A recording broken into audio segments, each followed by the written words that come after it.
We've all seen it happen. A super hyped Web3 project comes out of nowhere, everyone's talking about it, and then poof, it just fizzles out. But what if the problem wasn't some big market crash? What if the failure was actually baked in from day one? Well, today we're going to break down a better way, a blueprint for building projects that actually last. And this is what really gets me. The core idea here is that the failure isn't something that happens after the token goes live. It's not about the chart dumping a week later. No, the whole structure is often broken from the very start, and we're about to see exactly why. All right, so let's dive into what most projects are doing right now, what you could call the default playbook. This whole approach is laser-focused on one thing, generating as much short-term hype as possible. But, as you'll see, it's pretty much just building a house of cards. So, where does this broken playbook start? Right here. You launch with a crazy high, fully diluted valuation, or FDV, but you keep the number of tokens actually available to trade super, super low. It's a classic trick, really. You're engineering artificial scarcity to make the project look way more valuable than it is on day one. Next up, you give huge chunks of tokens to insiders for pennies on the dollar. But here's the key part. You give them really short vesting cliffs. That just means your early backers can cash out super fast. It's a system designed to benefit the insiders, not the long-term health of the project or, its actual community. And then, buried deep in some document nobody reads, you've got these aggressive unlock schedules. This creates this massive wave of sell pressure that's coming down the line, but most people don't even see it.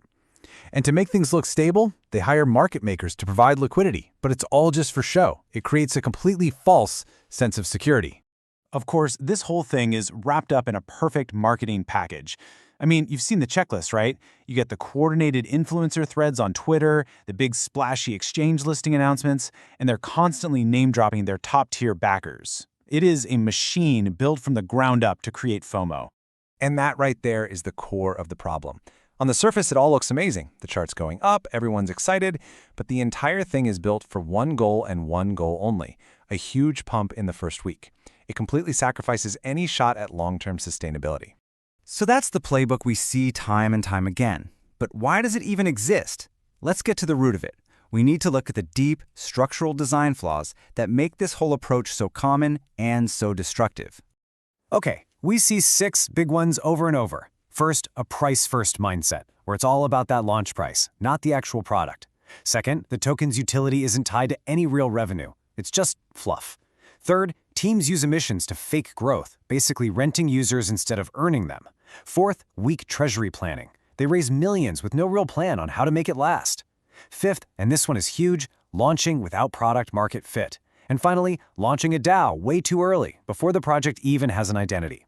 Each one of these is like a major crack in the foundation. Let's just zoom in on that price-first problem. Teams get obsessed with the TGE, with the launch day. But here's the secret. Price is a lagging indicator. It tells you what already happened. The real leading indicator, the thing that predicts future success, is product market fit. Do people actually use and love your product without being paid to? If the answer is no, no amount of fancy tokenomics is going to save you. And that flows right into the next flaw. Faking growth with emissions. You'll see these charts with total value locked, or a TVL, just skyrocketing because of huge rewards. But that isn't real adoption. It's what we call rented liquidity. The second you turn off those rewards, poof, the users and the money are gone because they were never there for the product to begin with. So when you build a project on top of all these flaws, the outcome is, well, it's pretty predictable. Let's trace the inevitable downward spiral that follows and look at the hidden consequences that can tear apart even the most hyped projects. Yeah, this part happens like clockwork. First, the token unlocks start. The early investors start selling and taking their profits, flooding the market with new supply. Then, as the buying pressure dries up, the community vibe goes from excited to angry real quick. After that, key metrics like TVL just tank, and suddenly the team's treasury starts to look a little thin. And finally, the most valuable thing the project has, its credibility, is just gone. But here's the thing, and this is the most important part. This death spiral isn't just random bad luck. It is a direct result of those initial design choices. It's structural. And because it's structural, that means it is 100% preventable if you just build it right from the start. So how do you prevent it? let's finally talk about the alternative. This is the blueprint for longevity. This is what the smart, sustainable projects do differently. It's basically the exact opposite of the broken playbook. Instead of an insane valuation out of the gate, you start with something reasonable. Instead of short vesting for insiders, you create long-term alignment for everyone. You ditch the hype-driven utility and replace it with a token design that's actually backed by real revenue. And, most importantly, you launch when you have proven usage, not just when you have a wave of hype. So really, it all boils down to this. The projects that actually survive and thrive for years are not the ones with the craziest launch day chart. They're the ones who optimize every single decision for longevity. It is a completely different game with a completely different set of rules. And that brings us to the final and maybe the most powerful idea of all. It's a strategic mindset shift that changes everything. Look, if your launch strategy is all about that TGE momentum, you are thinking way, way too small. You're playing a game of days, maybe weeks. The projects that really win are playing a game of years. This is the ultimate takeaway. This is the golden rule. The goal isn't just to survive the first week.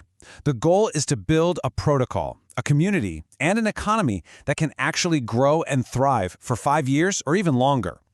Every decision you make has to be seen through that long-term lens. So I'll just leave you with this one question to chew on, whether you're a builder or an investor. The next time you look at a project, look at its tokenomics, look at its launch plan, and ask yourself this: is this whole thing built for short-term momentum, or is it built for genuine long-term longevity? The answer to that question will tell you pretty much everything you need to know. Subscribe and visit Web3 Newswire for visibility and credibility of your Web3 projects.